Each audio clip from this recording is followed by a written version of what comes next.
ça, ouais. Ça donne envie son histoire là, il est fort en vrai. Pour camoufler la calvasse un peu moins, mais ça donne envie de cliquer, hein. Le rappeur Youngboy qui va se battre contre Attendez, son propre ça va, ça dure que 14 minutes en vrai. durant son concert pour récupérer Laissez-nous, on sa est en chaîne. Amérique. 50 Cent qui se fait voler sa chaîne à 200 000 $, qui vont l'emmener dans des embrouilles avec des cartels mexicains chaînes d'El en Chapo. l'air. Somebody just took the chain. And Buck's like, took what chain, Tay? I'm like, the G-Unit spin.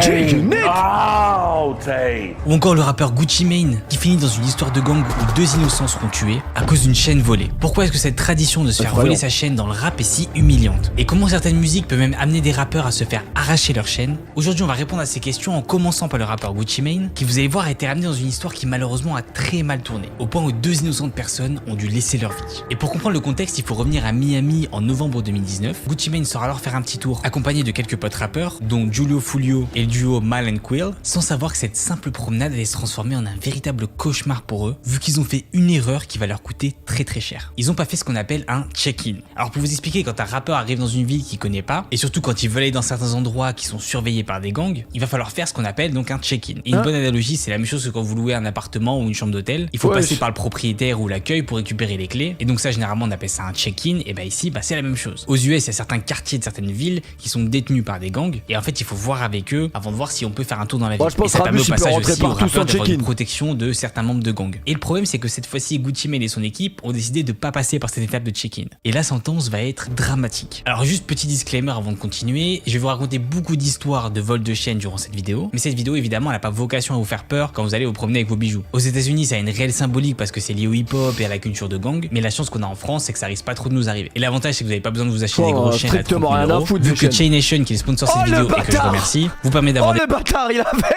a fait la transition pour un placement de produit, je vais me foutre en l'air. Il arrive quand le placement de produit pour les cheveux là? Oh le en plus, je m'étais dit, il va pas aller aussi loin, mais si, il en a profité. Putain. Pour revenir à notre histoire de Gucci Mane, le fait qu'il ait pas check-in avec son équipe va faire en sorte qu'il devienne la cible principale d'un gang de Miami qui s'appelle les Little Haiti Zoo. Parce que c'est un énorme manque de respect selon eux de pas avoir check-in, et du coup c'est leur manière de se venger, c'est leur manière de montrer leur pouvoir, leur supériorité et en fait d'humilier ces rappeurs. Donc Gucci et son équipe sont alors prendre dans une embuscade et piégés dans laquelle ils se font arracher leur chaîne par le gang des zoos. Alors choqués par la situation, ils savent pas vraiment comment réagir. La seule chose qu'ils arrivent à voir, c'est le gang en train de partir avec leur chaîne, et sur le moment ils peuvent rien faire parce que les membres de gang sont armés, ils connaissent très bien la ville, et c'est à peine quelques jours plus tard que cette vidéo apparaît sur internet avec un membre de gang qui montre très clairement le bijou de Gucci Mane. Tiki a parié 100 subs qu'il te fume, mais ils ont quoi les streamers à tout le temps vouloir parier des subs? Ils peuvent pas être normaux genre. La dernière fois l'autre Snaku il nous a fait dépenser 200 subs. Après c'est pas grave, je vais gagner en vrai. C'est pas grave, c'est pas grave. C'est de ouf avec leur sub. Just know that, boy. Niggas come to Miami, you gotta check in, boy. We taking all that. Fuck they talking about, man. Et vous allez voir que c'est un schéma qui va énormément se répéter. C'est-à-dire qu'à chaque fois que quelqu'un va arracher la chaîne d'un rappeur, il va vouloir la montrer en tant que prix sur internet le lendemain ou quelques jours après, histoire de vraiment l'humilier devant tout le monde. Alors par chance, sur le coup, personne n'a été blessé, mais c'est quand même très réducteur pour lui. Et en fait, c'est ce genre de truc qui peut créer une guerre de gang. Mais ici, les choses ont été gérées très différemment. Et ce, grâce au rappeur Julio Fulio, qui lui-même est aussi dans pas mal de trucs de gang. J'avais fait une vidéo complète sur le sujet à l'époque, je vous mettrai le lien au-dessus et en description. Et en fait, Julio a réussi à trouver une espèce d'accord à l'amiable, on va dire, avec les Little Haiti Zoo, pour finalement pouvoir récupérer les bijoux sans avoir à rajouter de l'huile sur le feu. Il a fini par dire dans sa story Insta, je cite: Little Haiti Zoo nous ont pris nos chaînes il y a 2 mois, mais je les ai récupérées. Dédicace à mes gars de Little Haiti Zoo. Mais vous savez que les Américains ils sont complètement cons. Genre vraiment pour eux se faire fumer avec des gens qui vous êtes en classe, genre tuer, pour eux c'est normal, genre ils sont prêts à ça. Genre mentalement ils sont déjà prêts à se faire tirer dessus et à mourir. Ça leur fait pas, ça leur fait rien du tout. Eux dans leur tête c'est limite, si ça arrive bah c'est bien en vrai. Ils sont complètement cons.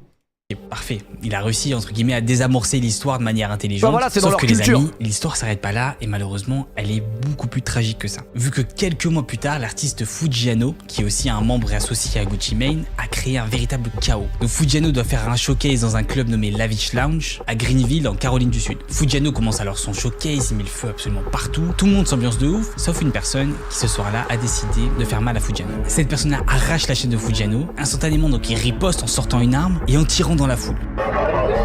This body cam footage shows deputies entering lavish nightclub moments after a deadly shooting took place. 10 minutes after shots were fired. According to the sheriff, around 200 people were packed inside the club for a Fujiano concert when a fight broke out in front of the stage. Malheureusement, dans cette attaque, 2 personnes sont mortes, dont une jeune femme de 23 ans nommée Michaela Bell et qui avait 2 petits-enfants. Et c'est pour ça que je vous dis que les histoires peuvent très vite dégénérer. Par contre, cette histoire n'est rien par rapport à la prochaine, avec l'artiste 50 Cent et le cartel mexicain d'El Chapo. Et oui, vous avez bien entendu, il y a un lien de malade entre les deux qui peut paraître vraiment bizarre, mais pourtant c'est le cas. Et ça se passe en 2002, à l'époque où G-Unit, donc le groupe de 50 Cent, était vraiment le groupe le plus hype du moment. Donc il était composé de 50 Cent, Lloyd Banks, Tony Yayo, Young Buck et Kid Kid. Et il s'avère que comme tout groupe de rap, ils ont un truc qui les lie ensemble. Et c'est bien sûr leur fameuse chaîne avec le logo G-Unit. Mais attention, là on parle pas d'une petite chaîne tranquille avec des petits diamants qui brillent. Non, là on parle d'une chaîne assez unique et assez spéciale parce qu'elle a un système de rotation qui permet au logo de tourner autour de lui-même. Wow. Alors ça peut paraître un peu un petit gadget Mais comme... c'est vraiment trop un truc de fou. Non, si on me vole ça, mais je tue toute une famille. C'est un peu bête, mais sauf que 50 Cent l'a très bien utilisé comme un outil marketing, vu qu'absolument chaque membre du groupe en avait un et le mettait durant leurs clips et durant leur sortie. Il y a même aussi certains ultra fans qui ont eu la chance d'en gagner une, vu que dans le cadre de la promotion de leur album Beg for Mercy, 50 Cent a décidé de faire gagner 4 de ses fans. Et c'est pas un simple bijou. En vrai les gars, déjà, on rigole, mais imaginez si un jour je vole une casquette à Master Snaku. Je pense que là pour le coup il se lève vraiment. Il se lève vraiment, je sais pas pour faire quoi, mais tu peux pas lui voler une casquette, je pense. Parce que ça vaut quand même plus de 100 000 $. Et en plus, ça va être le premier clash de streamer où il y a un mort à la fin, je pense. G-Unit. Bon, tout ça c'est bien, mais c'est quoi le rapport avec les cartels mexicains? Vous inquiétez pas, on y arrive parce que justement en 2004... je lui vole le meuble où il y a toutes les snapbacks et je lance un stream avec le meuble derrière moi. C'est l'humiliation ultime. 2 membres du groupe, donc Lloyd Banks et Young Buck, se retrouvent à Chicago pour la promotion de leur album. Stream, comme il a pas de d'habitude, ils font casquette. le tour des médias, des radios, etc. Et une fois la promotion terminée... En vrai, c'est cool. Lance un stream un jour, tu choques tout le monde. Genre, tu commences ton stream, salut les gars, vous allez bien? Ouais. Aujourd'hui, on va jouer à un jeu de merde, un jeu de vidange. Mais genre, t'as pas la casquette et tu dis rien. Tu fais comme si de rien n'était. 50 Cent leur dit... Je pense qu'il y a un monde où c'est la meilleure intro de stream de l'histoire. Écoutez les gars, Chicago, ça craint un peu, donc rentrez chez vous tranquillement à l'hôtel et surtout faites attention à vos chaînes. Donc les rappeurs écoutent attentivement 50 Cent et rentrent à l'hôtel tranquillement sans c'est sûr, ça fait un buzz mondial. Parce qu'en fait Young Buck a ramené un de ses potes d'enfance qui s'appelle D-Tay et qui est devenu un peu le backer de Young Buck durant les concerts. Et le souci c'est que ce fameux D-Tay, il a pas vraiment suivi les instructions de 50 Cent on va dire. Et vous allez voir qu'il en a payé les conséquences. Vu qu'il s'est dit, moi je vais sortir, je vais profiter de Chicago, je sais qu'il y a des belles soirées et tout, on va y aller. Donc il décide de prendre la chaîne de G-Unit de Young Buck et de partir en soirée avec. Parce qu'en gros, il sait que s'il a la chaîne autour du cou, il pourra rentrer partout et on va le mettre bien. Parce que comme je vous l'ai dit à l'époque, il sait que G-Unit c'est extrêmement respecté. Et il arrive donc au Dragon Room, qui est le nom d'un club assez réputé à Chicago. Alors mais le souci c'est que ce club est aussi maison. dans un quartier pas très safe qui s'appelle Cabrini O'Green. When we pull up, I'm hanging out the window. That G-Unit in the building, I got the chain. So the security guard at the club door see me. He said, "Oh, y'all good, y'all come on, just pull over, y'all good, y'all can come in." Bon, et comme vous pouvez le deviner, c'est à peine arrivé dans le club que D-Tay se fait braquer par des gangsters de Chicago qui l'ont vu venir à 200 km. Et bien évidemment, il lui vole sa chaîne. Donc par chance, il est rien arrivé à D-Tay, mais à ce moment-là, il panique de ouf parce qu'il se dit quelle va être la réaction de 50 Cent. Il rentre donc à l'hôtel et il prévient son ami Young Buck comme ça pour lui dire voilà frérot, je me suis fait braquer, qu'est-ce que je fais? Et le souci, c'est que Young Buck aussi se met à flipper parce qu'il a peur de la réaction de 50 Cent parce qu'il leur avait bien prévenu de pas sortir et il a quand même fait. Bon, jusqu'au moment où ils se disent vas-y, faut qu'on l'appelle, faut qu'on voit avec lui. Donc il décide de sortir le téléphone et appeler 50 Cent et je vais laisser D-Tay vous expliquer le reste de l'histoire. So he gives me the phone, and Phip's like, "Are you alright?" And I'm like, "Yeah."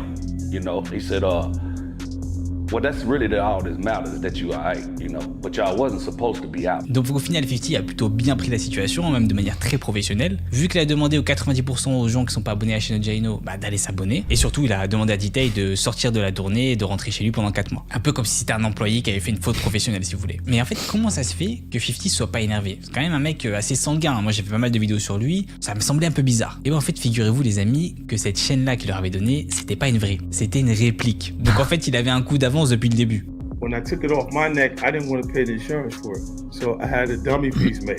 D'accord, donc maintenant je comprends l'histoire, mais encore une fois, c'est quoi le rapport avec les cartels mexicains? Et ben en fait, cette chaîne, on sait pas trop comment, mais elle a fini chez les Flores Twins, qui à l'époque faisait partie des plus gros trafiquants de Chicago, et qui était en lien direct justement avec les cartels d'El Chapo. Et quand je dis très gros trafiquants, les amis, je parle quand même de l'ordre de pratiquement 2 milliards de dollars d'import-export. Et le plus fou dans l'histoire, c'est que ces fameux Flores Twins ont fini par contacter 50 Cent pour lui rendre sa chaîne. Alors ça, c'est quand même un truc de ouf, mais vous allez voir qu'il y a un autre moment où 50 s'est quand même pas laissé faire, il s'est quand même pas mal énervé, mais ça on verra ça plus tard. He had the spinner, the G on the spinner piece. They robbed the Twins. They got it to the Twins because that's who would have the money to buy that. And then Jay Flores, he got the piece back to me because just to create the relationship, he brought the piece back. Et un autre groupe de rap qui a eu des problèmes avec des membres de gang au point où ils se sont fait voler leur chaîne, c'est les Migos. Et en réalité, ça a commencé dans une histoire un peu compliquée que j'aurais pas le temps de raconter ici. Mais ce qu'il faut savoir, c'est que le rappeur Fredo Santana, qui est le cousin de Chief Keef, s'est retrouvé dans une embrouille avec les Migos. Au point où il a posté ses 2 tweets. Le premier où il dit, je cite, les Migos, je suis à Los Angeles, mais arrêtez de jouer avec Capo. Parce que ma parole que je vais vous tuer, donc ne me testez pas. Et le deuxième tweet dit, je cite, et quiconque les suit est un ennemi, et j'espère que vous savez ce que je fais aux ennemis. Donc pour référence ici, quand Fredo Santana parle de Capo, il parle d'un incident qu'il y a eu entre les Migos et un dénommé Capo quelques temps avant. Bref, comme vous avez pu l'entendre, c'est très chaud pour les Migos et c'est ça qu'il faut retenir. Et il a pas fallu beaucoup de temps pour que ça se matérialise, vu que quelques temps plus tard à Washington DC, il y a eu une embrouille qui a éclaté dans un club, dans laquelle Quavo, donc un membre du groupe des Migos, s'est fait arracher sa chaîne. Et maintenant on commence à comprendre comment ça fonctionne. Quelques temps après, Chief Keef a posté donc la chaîne de Quavo sur Instagram, en mettant en caption, je cite, qu'est-ce que j'ai là? Et pour le coup, je sais pas si les Migos ont eu peur ou ont voulu se la jouer intelligent, vu qu'en fait ils ont juste décidé de se réconcilier avec Chief Keef, pas chercher les embrouilles, et ils sont carrément même allés faire une photo avec lui. Comme quoi, ça peut bien finir certaines fois. Mais malheureusement, c'est pas tout le temps le cas, et le rappeur Playboi Carti en a payé les conséquences. Vu qu'il s'est fait humilier devant son public durant un concert. Et ça s'est passé en 2017 dans sa ville natale à Atlanta, où comme d'habitude il enflamme tout le monde, il fait un show de malade, et il était tellement enflammé qu'il s'est dit qu'il allait jeter dans le public et faire un surf sur la foule. Et là je vous demanderai de bien observer la séquence que je vais vous montrer, notamment au niveau de son cou, parce que vous allez voir qu'il va se passer un truc. Putain, je vois rien. Ouais. Faut balader. Et donc après ce bain de foule, Playboi Carti remonte sur scène et il se rend compte qu'il est un peu plus léger que d'habitude. Alors je veux bien admettre que quand tu fais un concert, tu transpires pas mal, donc du coup tu perds un peu de calories, donc tu peux te sentir un peu plus léger. Mais là je parle pas trop de ce genre de légèreté. Je parle plus du fait qu'il manque un truc quand même assez important autour de son cou. Donc vous l'avez compris, le mec est remonté sur scène, mais sans sa chaîne. Parce qu'au début de la séquence, on voit très bien qu'il a sa chaîne autour du cou. Et puis faut vraiment être un connard pour sauter dans un public avec une chaîne qui coûte je sais pas combien. Secondes plus tard, elle est plus là. Mais le plus fou dans l'histoire, c'est qu'en fait, quand il est remonté sur scène, il a fait une annonce où il était même pas énervé. Il a juste dit ça. Mais c'est pas le seul à s'être fait humilier comme ça. On a aussi le rappeur Lil Mosey, et je vous avoue que la séquence a fait un peu de la peine. Vu qu'à l'époque, il a à peine 16 ans et il se fait raquette en backstage de sa chaîne qui coûte quand même 20 000 $. Et pour quelle raison, vous allez me demander? Eh ben simplement apparemment pour un manque de respect. Et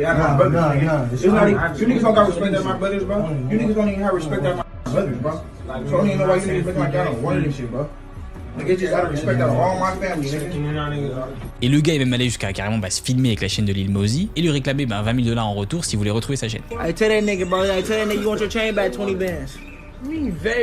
Et honnêtement, quand j'ai vu la vidéo, le premier commentaire juste en dessous était tellement percutant que je vais vous le lire. Quelques points à souligner. De 1, Lil Mosey est un artiste de divertissement de 16 ans. C'est pas un voyou. De 2, vous avez volé et extorqué un groupe de mineurs. Troisièmement, vous l'avez fait à l'aide d'une caméra. Attendez, il y a une pub, putain. Fait chier la pub aussi. Putain, y a plus le programme de pub sur Twitch. Snaku, tu sais comment on regarde le programme de pub? Tiens, non, moi, les viewers, déjà ils me regardent. C'est déjà bien. Moi, je mets pas de programme de pub. Ouais, mais frérot, le train de vie en France est moins coûteux que celui de Dubaï. Je suis obligé de... Donne-moi l'option. Elle est où l'option pour voir les programmes, là? S'il te plaît. Non, moi, frérot, je mets pas. Je mets pas du tout. Je suis un bon. Ouais, ça va être un bon, ouais. Ah, attendez. Attendez, on en était où? Pourquoi il y a que des KKK dans mon truc? C'est quoi ça, le Ku Klux Klan? On va te niquer, toi. Il y a un mec qui met des KKK de partout. Au-dessus de son blaze, il y a marqué harcèlement probable. Genre Twitch, il sait déjà. Je sais pas c'est qui, mais inquiétant. Ce message est vraiment inquiétant. Attendez, donc attendez, ça parlait de ça là, c'est bon. que je vais vous le lire. Quelques points à souligner. De 1, Lil Mosey est un artiste de divertissement de 16 ans. C'est pas un voyou. De 2, vous avez volé et extorqué un groupe de mineurs. Troisièmement, vous l'avez fait à l'aide d'une caméra et vous l'avez mis en ligne pour que tout le monde entier puisse le voir. Quatrièmement, puisque vous avez volé devant une caméra et que Lil Mosey n'est pas un membre de gang, il n'obéit donc pas aux règles de la rue. Ah, c'est le rire Son équipe brésilien, juridique, ouais, bah nous, qui a on est plus au de Brésil fonds pas à ici. utiliser que vous, va certainement prendre des mesures. Est-ce que je dois en dire plus? Comme vous avez pu voir, ça résumait tellement bien la situation qu'il fallait que je vous le dise. D'ailleurs, si vous voulez en savoir plus sur Lil Mosey, j'avais fait une vidéo complète sur sa carrière, je vous mets le lien au-dessus, pareil en description. Bon, par contre, il y a des rappeurs qui se laissent pas vraiment faire dans ce délire d'arrachage de chaîne, ça je vous le dis. Je pense par exemple au rappeur Youngboy qui lui s'est retrouvé contre un fan qui était un peu trop curieux, et donc c'était en plein milieu d'un concert en Caroline du Sud. Donc un peu comme Playboi Carti, il met le feu à la scène, et il se dit vas-y, je vais faire un bain de foule, je vais sauter dans le public. Et comme vous pouvez le deviner, Master Snacko a offert 20 abonnements, putain magnifique. Twitch a offert un abonnement à Mono Sourcil. Comment ça Twitch? Attends, Twitch? Hein? Attends, comment ça? Commence à devenir inquiétant ce mind streaming là. Si même Twitch offre des subs, ça devient inquiétant là. devinez, il se passe Eh Twitch, vous pouvez ne pas offrir des subs, mais juste pas me ban quand... juste pas me ban, hein, moi ça me suffit amplement. Je vous en demande pas autant. Merci Twitch. la même chose que Playboi Carti quoi. Il y a des bonus. Ah ok. Ah bah c'est le September les mecs. Profitez-en parce que le September c'est en septembre, hein. C'est pas en octobre ni en août. C'est vraiment en septembre. Merci mon Snaku, merci beaucoup pour les subs. Si vous observez bien, le mec juste Merci derrière Clément pour le Youngboy, resub. il essaye d'arracher la chaîne mais il n'y arrive pas. Et c'est là où Youngboy percute, il se dit bon, c'est quand même un peu chaud, là j'ai ma grosse chaîne Lui il est mort je crois, hein. Je sais que lui il est mort. qui vaut Tout des le temps milliers vous me clashez, je suis un footix des rappeurs américains, mais lui je sais il est mort. de dollars et je suis en plein milieu d'une foule. Mais si il est mort lui. Bah il va mourir là dans la semaine. Non pardon c'est pas bien. Donc il décide de Mais lancer si, c'est le mec qui est mort là, non? J'ai juré, il y en a un qui est mort, il lui ressemble comme 2 gouttes d'eau. Carrément, il a même les gouttes d'eau en tatouage. Mais si! Il a les mêmes tatouages, le mec qui est mort. Attends. Mec mort, américain, rappeur, noir.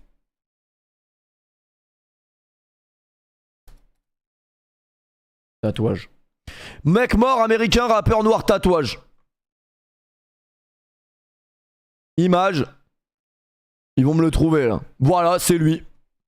C'est carrément lui. Alors attends, remets-moi ça vite fait. Ah, c'est quasiment lui. Hein. Là, j'avoue, il est un peu plus clair là, mais... Bon, c'est pas vraiment lui en vrai. Non, mais j'ai confondu avec le tatouage. J'ai cru. il se dit bon, c'est quand même un peu chaud, J'ai là, cru, ma grosse my chaîne bad, qui vaut my des bad. milliers de dollars, J'ai et je suis en cru. plein milieu d'une foule. Donc il décide de l'enlever et de la tenir fermement avec ses mains. Et malheureusement, c'était pas non plus une très bonne solution.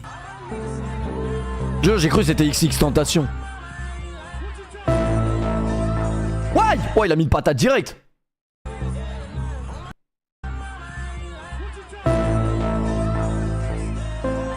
Ah, je vous avais prévenu, il y en a qui sont sanguins et se laissent pas faire. Et du coup, le lendemain, Youngboy a répondu à l'incident donc en vidéo et il a dit ça. You ain't snatched off my neck. Fuck wrong with you, man. Don't Et je vous avais promis qu'on allait reparler de 50 Cent parce qu'évidemment, bah, sa vie c'est un film. Donc pareil, il faut revenir à l'époque de G-Unit en 2008. À cette époque-là, le groupe est en tournée africaine et là précisément, ils sont en Angola. Et il se passe encore la même chose, donc durant un concert, 50 se rapproche un peu trop de la scène avec sa chaîne qui pend comme ça. Et il a pas fallu très longtemps avant que quelqu'un monte sur scène pour lui arracher.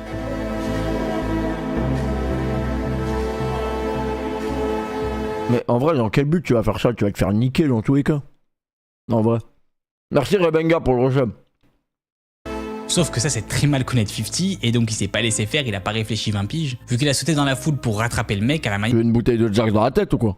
de Coup de Fou Panda. Jure là. Jure, c'est lui qui a sauté. Normalement, c'est pas les rappeurs qui chantent, qui sautent. C'est les mecs de la sécu et tout. Dans la foule pour rattraper le mec à la manière de Coup de Fou Panda.